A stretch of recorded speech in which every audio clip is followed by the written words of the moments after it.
You're listening to The Real Deal Conversations, a podcast designed to encourage, inspire, and equip you by sharing real stories and meaningful conversations that bring real life to the surface. I'm your host, Megan Deal. Let's dive in.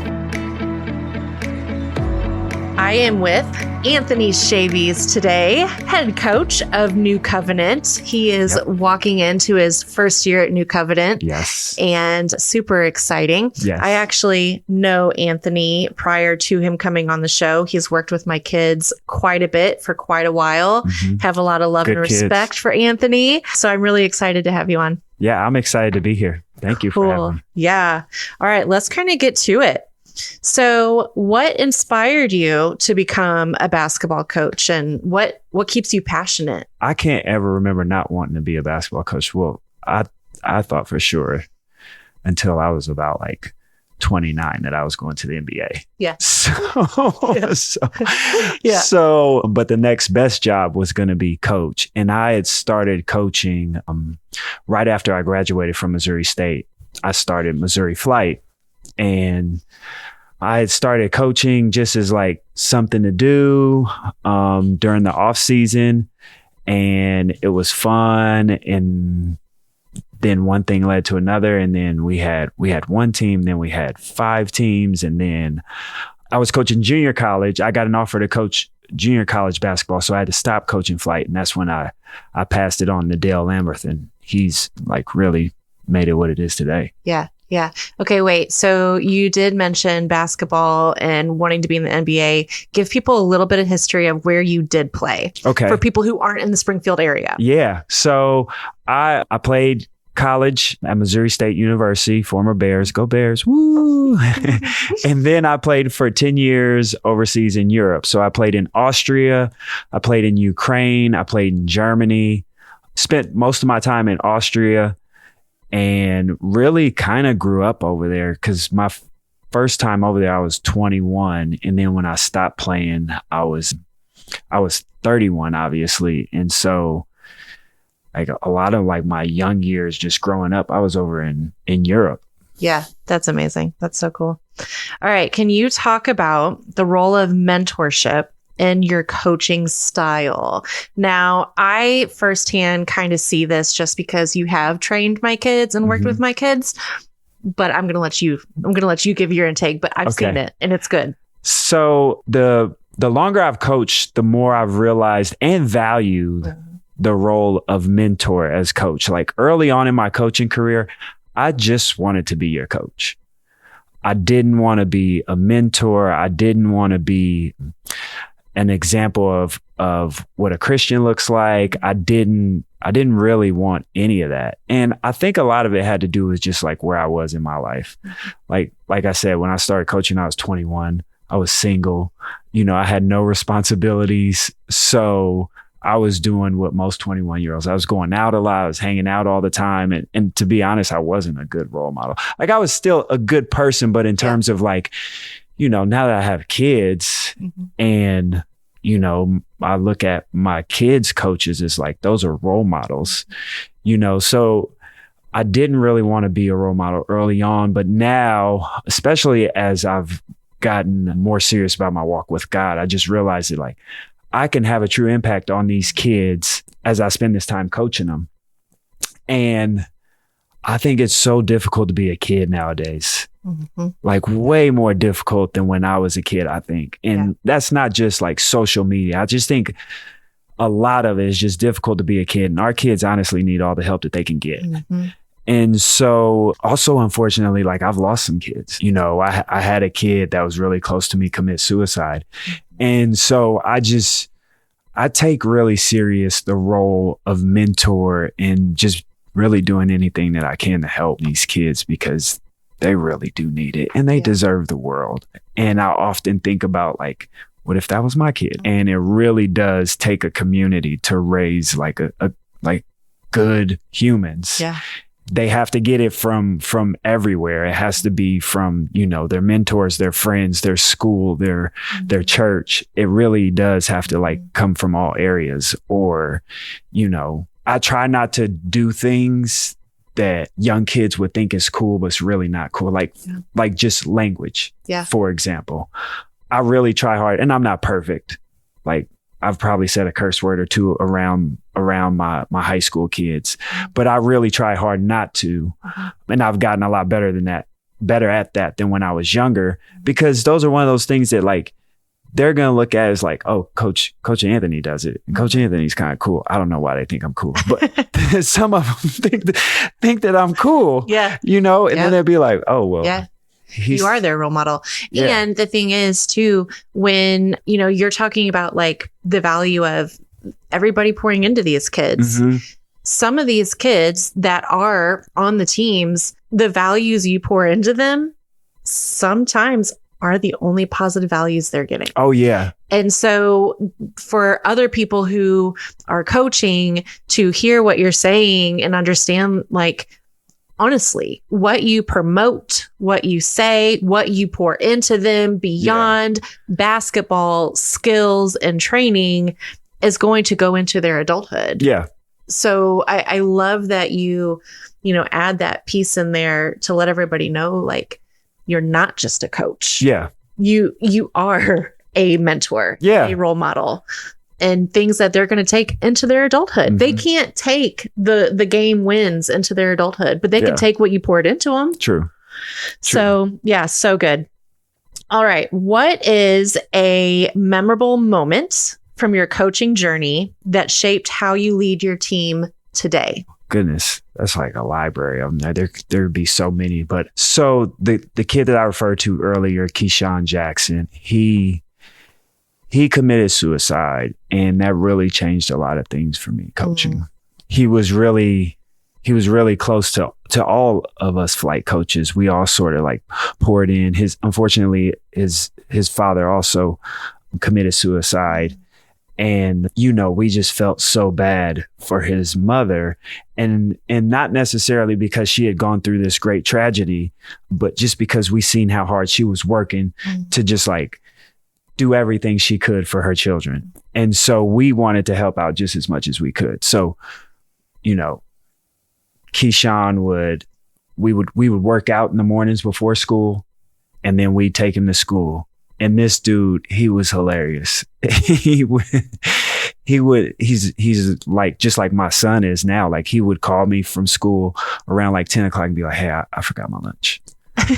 Or I forgot, you know, this book that I need for class later on. Or just just always forgetting stuff, or this or that, or like I forgot my lunch money, or just like all the stuff. Yeah. And you just be like, dude.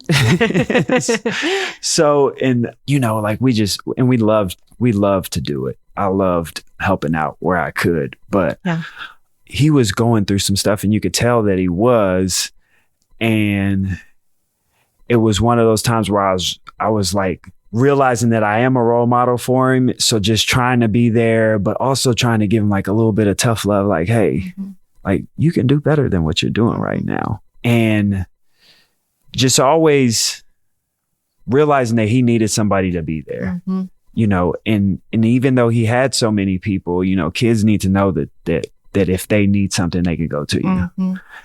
So do you feel like that kind of even more so just made you just ingrained even more, like coming alongside these kids in a whole nother way? Oh, yeah. I actually feel like, and I've talked to my wife about this a couple of times, like even here recently, like the X's and O's, like, yeah, I'm pretty good at, you know, like if I had to draw up a play to get you 2 points, like I could. Are there better coaches than me at that? For sure. 100%. Even some of the guys that I coach with, like I think Dell is unbelievable at X's and O's. Brock Blancett is also. But in terms of like motivating kids and giving them confidence and just letting them know that like, I'm going to be here for you.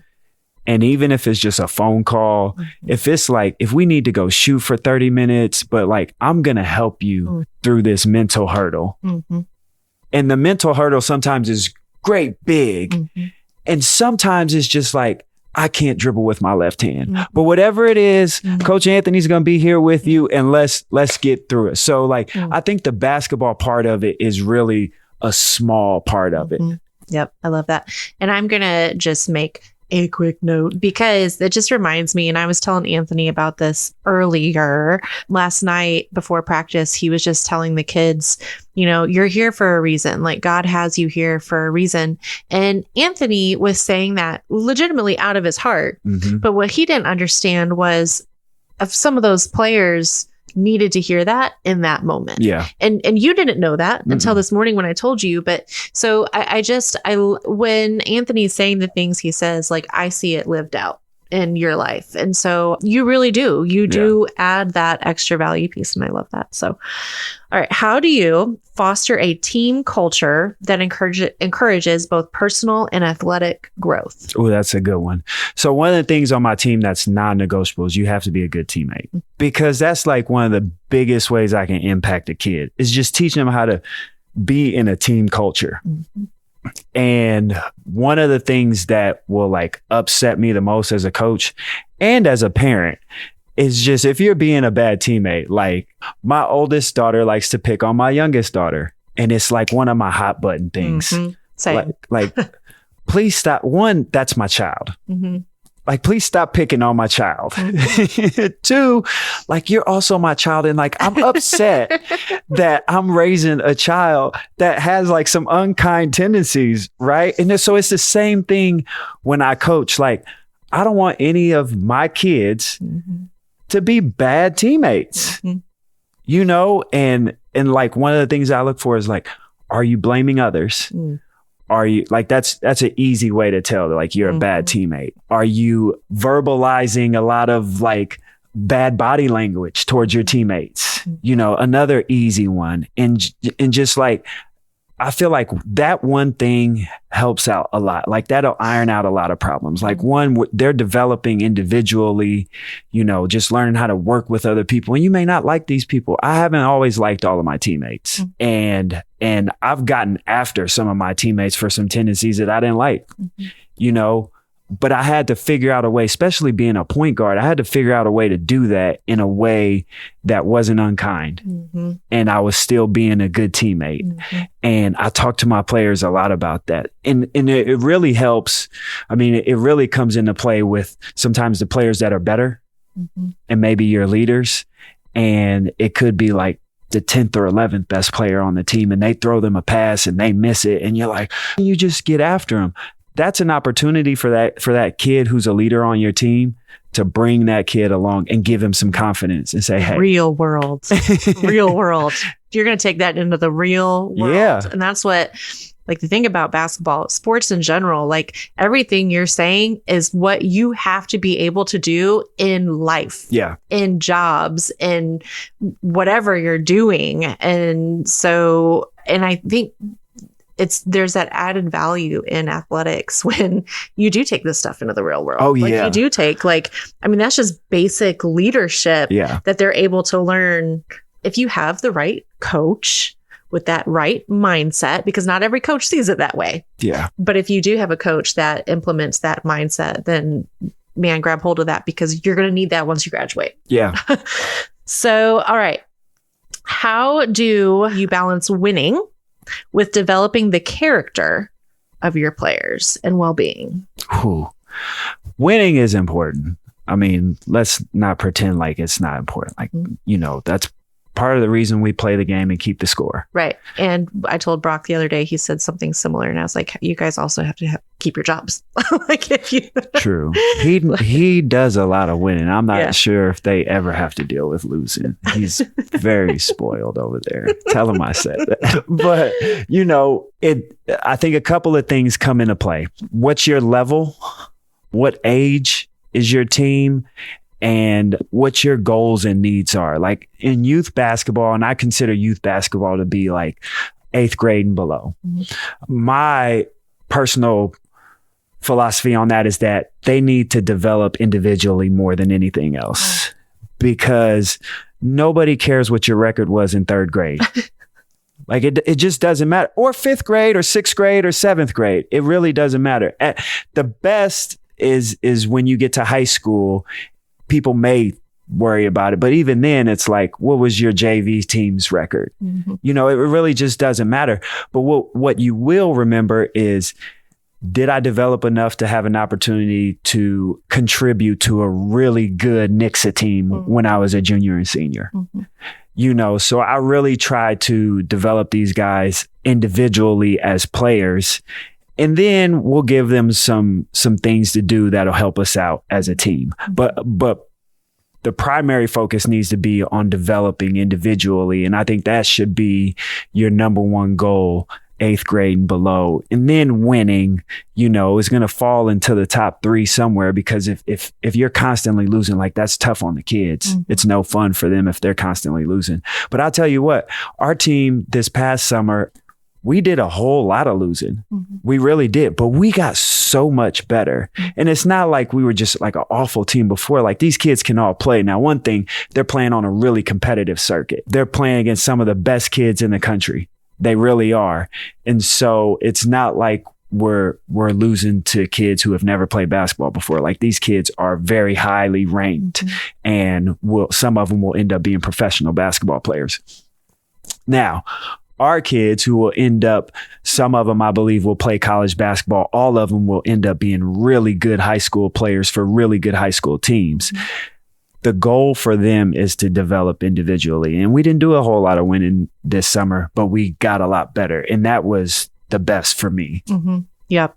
It was, yeah. I think when you say, like, the younger kids, you know, 2nd grade, 3rd grade, developing the individual, you know, character and everything and all that, you know, the younger you can develop that, imagine the added value and layer you're going to have as a player in high school. Yeah. Because you've had so many years of that individual character development. Yeah. That is, honestly, it's a huge piece of the court. Oh, yeah. It's a huge piece. It really is. And so when you have that instilled in that foundation, mm-hmm. and so when these coaches of younger kids, 2nd mm-hmm. grade, 3rd grade, if they can start adding that across the board and making that just as important, you're setting those players up for success in the times that it matters. Yeah.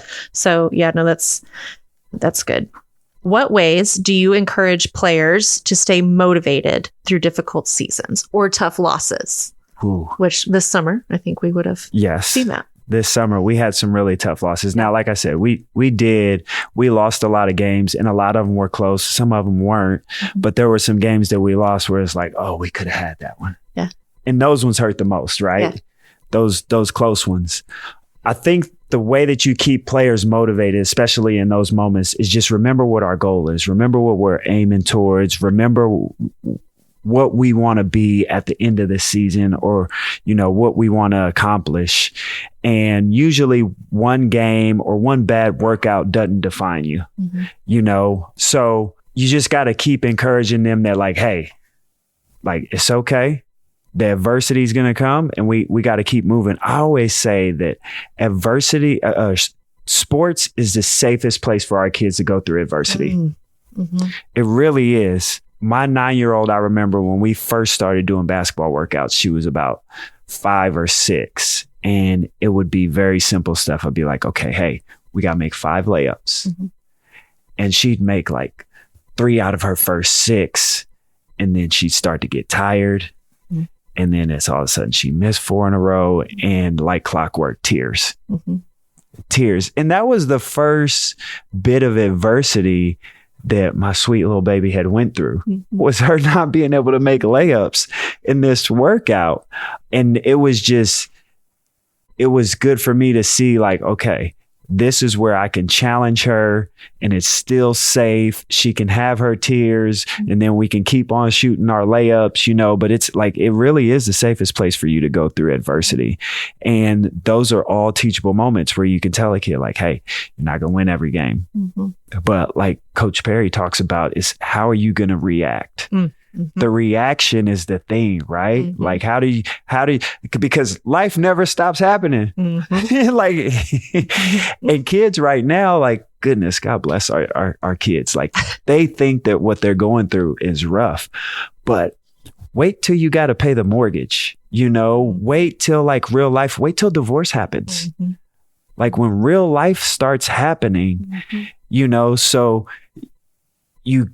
you got to test your kids. Another one of my coaching role models is Coach Conzo Martin at Missouri State. And he talks about a lot, like, if you save your kids from adversity, they will not grow. And that was a big one for me because like I was the parent that would be like trying to catch my kid as she's falling when she's learning how to walk. And it is because Caitlin, you and I were saying earlier, like you want it, but like it's in you, especially for women. Yeah. I think it's much harder for you guys to watch your babies go through stuff, but that's the way God designed us. Yeah. God designed you to love your child in a way that's like, no matter what happens, baby, you always be able to come to mom and I'm going to love on you, you know, and as dads, our thing, like clockwork. As dads, our thing is like, we're going to love on you, but we're also going to put you on the right path and kind of say like, hey, you shouldn't have did that. A little bit of discipline, a little bit of love. Sometimes that balance is going to be, you know, but we have our roles as parents.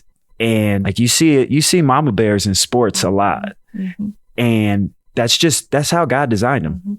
But it's the truth, because if we keep saving them from adversity, when we are no longer able to save them, they will drown. Yeah. They will drown. Yeah. And they will have no idea what to do. And I have to remind myself of that. Like, how do we do it? I know. I do. I know. It's tough. hard. And it's like, I know that. Cause I want to save my youngest from the oldest bullying her. I know. But honestly, that's probably what needs to happen. Like some degree. Yeah. Like you have to understand. And I'm going to coach you through this, but you're going to have to be the one to execute it. I cannot execute this for you. If I execute all this for you, the rest, like, you're going to drown. Yeah. And I'm not always going to be there. Like, what if you move out of state when you're 19 and go to a college? I cannot fly there to save you guys. Yeah. You're going to have to learn it. And it's hard. As parents, it's hard. But, please take note of what Anthony and I are saying. Like, in the long run, it's going to be so much better for them. Now, I'm not saying like allow bullying. I'm not saying allow like the tragedy. That's not what I'm saying. No, like, there is still times where we have to set boundaries. We have to step in. But if there are moments to coach them through it, please take that opportunity so that they're not. I want to ask you about this as a parent. Yeah. I think one of those opportunities is playing time. Yeah. No, it is. Like what age, because you have children that are going to play, going to be really good and probably going to play on some high level teams where playing time is going to be like where they're going to have to fight for it.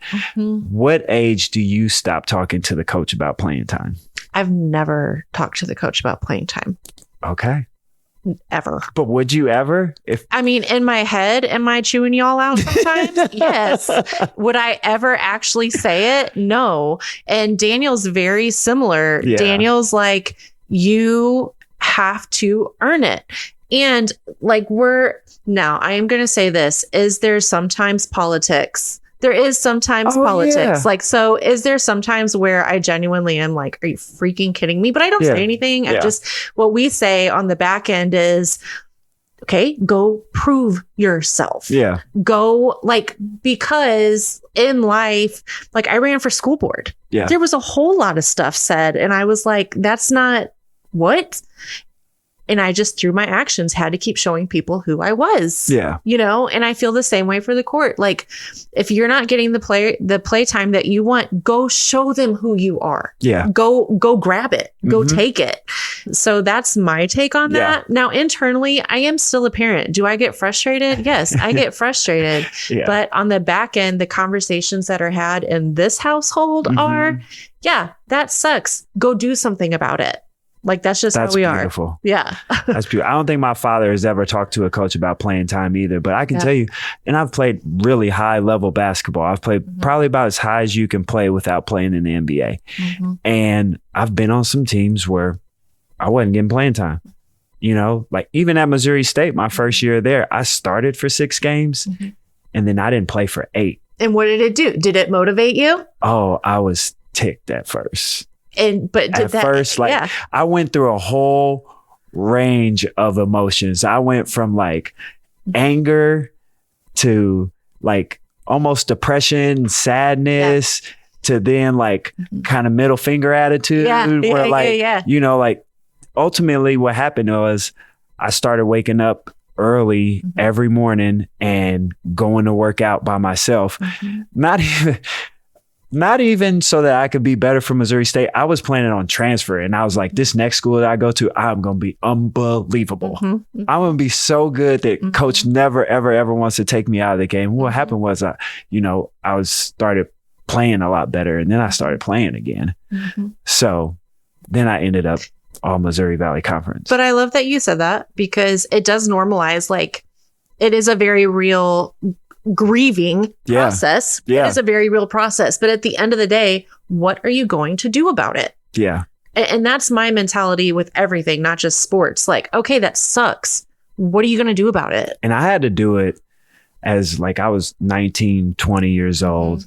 All of my family's in California. I'm out here in Missouri by myself. Yeah. Like for the first time. And it was like, it was tough. It was tough. And even like, I've been on pro teams where I wasn't getting the playing time, you know, and my way of dealing with it hadn't always been great. Like confession that like, if things aren't going well for me, basketball, I go into a hole. I don't want to talk to anybody. I won't answer the phone. I'm not answering texts. I'm not like, and so my family has gotten used to it because I played overseas for 10 years. And like, if we lost a game that we shouldn't have, like, all right, we're not going to bother anything this week.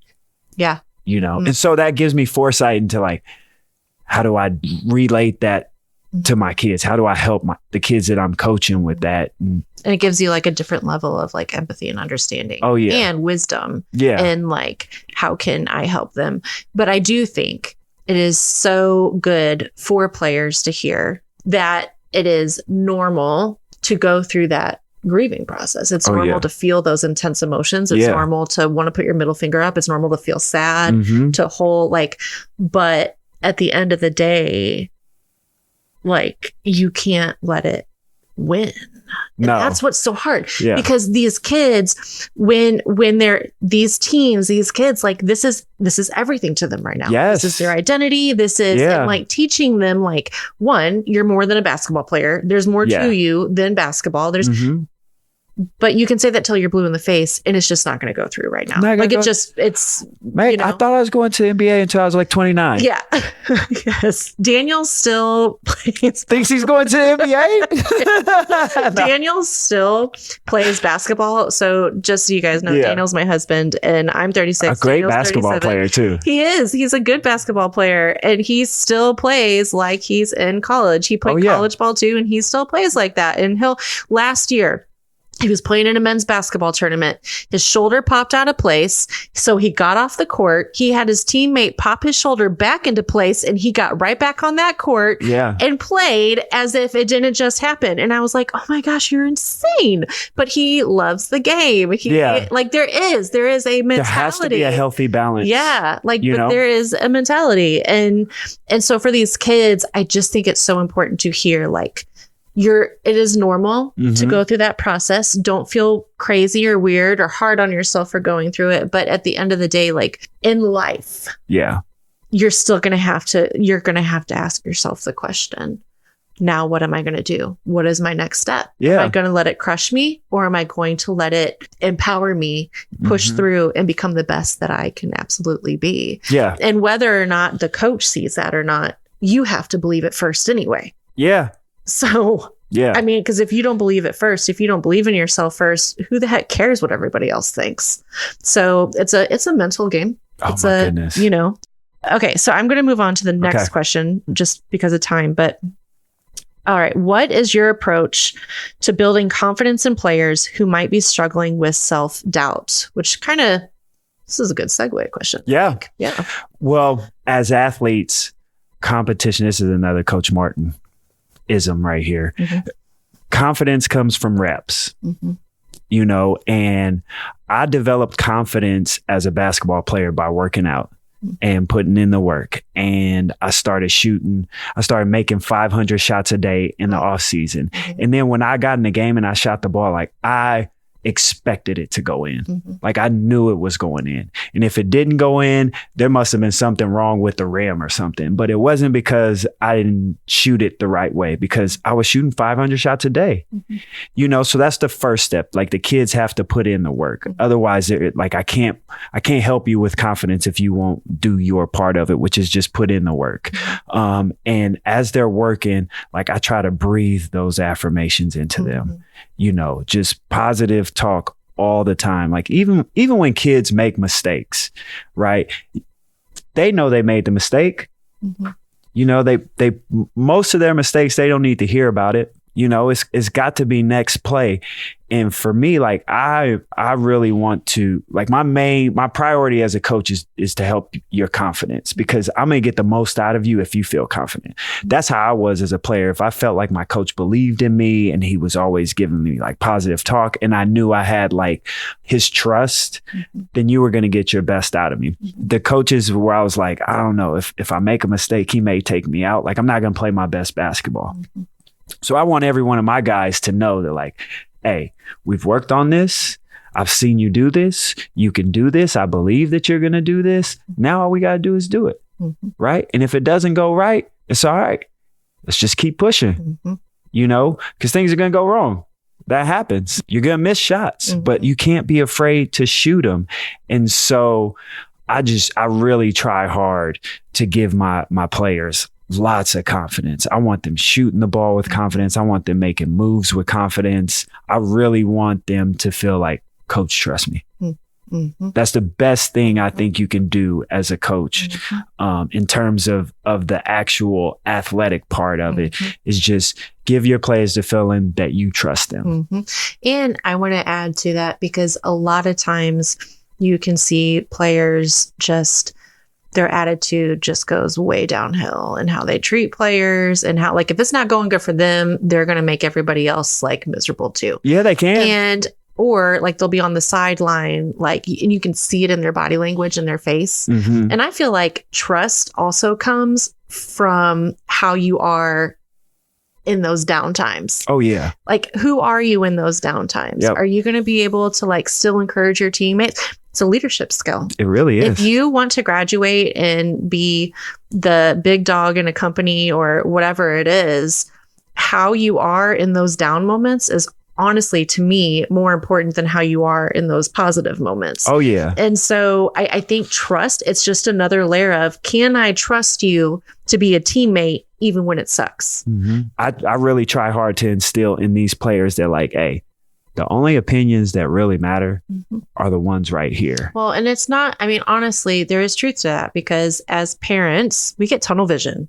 Yeah. Like super bad, like emotional tunnel vision. Yeah. And I feel like the more transparent you can be, the better it's going to be for you. So I don't have a closed practice, not for my high school team, not for my club team, because I want the parents to see exactly what I'm saying to their kids. I want them to see exactly how I'm coaching them. What am I saying to them in practice? What am I asking them to do so that they have a better understanding? I think that the conflict between parents and coaches only comes into play when there's missing information, right? If you're watching your son play and you're wondering why he's not shooting any 3-pointers, and you're like, hey, you're open, shoot the 3. But I've said, hey, I don't want you shooting 3s. I want you working on attacking the rim every single time, you know, but you don't have that piece of information. You're like, you are really good at shooting the 3-pointer. Why aren't you shooting the 3-pointer today? Like, you're leaving points on the board. My guy, grandma's here to watch you play. You hadn't made one 3-pointer. You know what I mean? But meanwhile, coaches asked him like, hey, I know you're good at this part of the game. Today, let's work on this. You know, but you won't know that unless you have the piece of information. And that's why I like parents to be there at practice. I want you to see how I'm coaching your kid. I want you to know what's being asked of him, because I think that takes away a lot of the conflicts. So now when you come to the game and you see your kid not playing defense and you're like, you know, coach is going to take you out. And you're not playing defense, he is not going to play you. I've been telling you, you know. I love that. That's good. No, I communication is so valuable. Yeah. I mean, you only know what you know. True. And then when you open it, but that is true. Like you do open I didn't even realize that, but yeah, the practices are always open. Yeah. I never want to have a closed practice. Like that's better for all parties. If you know what's being said and you can help your kids, because all you parents think you're coaches. And I'll tell you what, I've had the pleasure of watching my kid play a different sport now. And I think I'm her volleyball coach. So, yes. And I know nothing about volleyball. You know what I mean? But I'm like, hey, on your serve, like get that hip into it. You know what I mean? And so like, it's impossible for us not. I know. Especially if you've played sports. Exactly. And we're not me, but like Daniel, like he'll be on the sideline. He's like, do this. And it also, if you've played, like Daniel has played back. And so it's hard to like honestly control that piece sometimes, I think, because it's almost second nature just to start 100%. Saying things. But it is true. And I laugh because 2 questions. What advice would you give to young coaches just starting out in their careers? Mm-hmm. And then what legacy do you hope to leave behind as a coach, both on and off the court? Awesome. The advice that I would give to young coaches is take advantage of the opportunity. You have an opportunity to really help some young people like develop as adults. Mm-hmm. And we really do need help developing people, like helping them through life. Mm-hmm. And honestly, you're probably coaches are the ones those kids are going to listen to the most. Oh yeah. Cause coaches when we spend a lot of time, especially if you're playing travel ball, we spend a lot of time with your kids, and it's that dynamic where like Daniel is an amazing basketball player, just as good as I am. Right. And he can tell Eli, like, hey, use the glass. And Eli be like, dude, you don't know what you're talking about. Mm-hmm. Like, I've seen you trip down the stairs. Yeah. Like, you're not cool, Dad. You know what I mean? Yeah. But Coach Anthony tells him to use the glass. And he's like, Dad, I think I should start using the glass. Wonder where you know what I mean? Yes, and it's just, that's exactly it. It's that thing. So kids are going to listen to those coaches just a little bit more. Like you said, they have a little more influence in some aspects. And so take advantage of that opportunity. The legacy that I hope to leave is just one, helping more kids get closer to God. Mm-hmm. Like, I think that's a big deal. I had a lot of people in my life that were always steer me towards God, and I didn't always listen. Mm-hmm. But, it may have been something that hit me 20 years later, and so I really want to be a part of some young people discovering God earlier in their life and making that a cool thing to do. Because it is. It's the coolest thing that you can do. It really is. Like, I'm not saying that as a joke. It really is like the coolest thing that you can do is follow God. Mm-hmm. And it took me a long time to even realize that. Yeah. 21-year-old Anthony wasn't there. Mm-hmm. And so, and these kids that I'm coaching now who are freshmen, and when I got them, they were, 8th graders. Like, that's really the most important time in their like life. 100%. Because they go from being at a school where they're the oldest kids to now they're going to school with kids who are 3, 4, sometimes 5 years older than them and getting ready to walk into adulthood. And they're very impressionable. And so if they don't have strong people around them who can influence them in the right way, they may get influenced in the wrong way. So I really want to be a strong influence for these kids that I coach. Yeah, that's awesome. So, and then on the court, I want to have some ballers. Yeah. I love basketball. We watch all kind of basketball. And, when my kids have wins, I get so pumped about it. Mm-hmm. Even like the small things, like when I come to watch them play with their school team and they score, like I get really just so pumped about it. In the summer, when I get to go watch the other flight teams play, I'm usually the coach on the sideline that's going, woo, three goggles and holstering my three and stuff. Yeah. Like I am all-time hype guy. I'm here for it. Like I'm going to celebrate your wins. Yeah. Especially if I'm not coaching. That's one of my favorite roles in the summer is when I go watch the other flight teams and I don't have to be like coach. Like I am hype, man. Like Dale probably hates when I sit on his bench because I'm always like telling his kids like, hey, shoot it. He puts one of his kids. I won't tell you who's the next kid though. One of my favorite kids. He puts this kid in and I was just sitting over on the side like, hey man, how many 3-pointers have you shot? He's like 9. I was like, dude, you're the best shooter in the gym. Like you need to get him up. So Dale puts him in the game and he just starts chucking it. And he goes like 0 for 6. And Dale pulls him out and he's yelling at him. Hey, it's you. I told him to. I told Dale, but he knows if I sit over there, like I'm telling him, like, hey, you get in this game, man. That's so funny.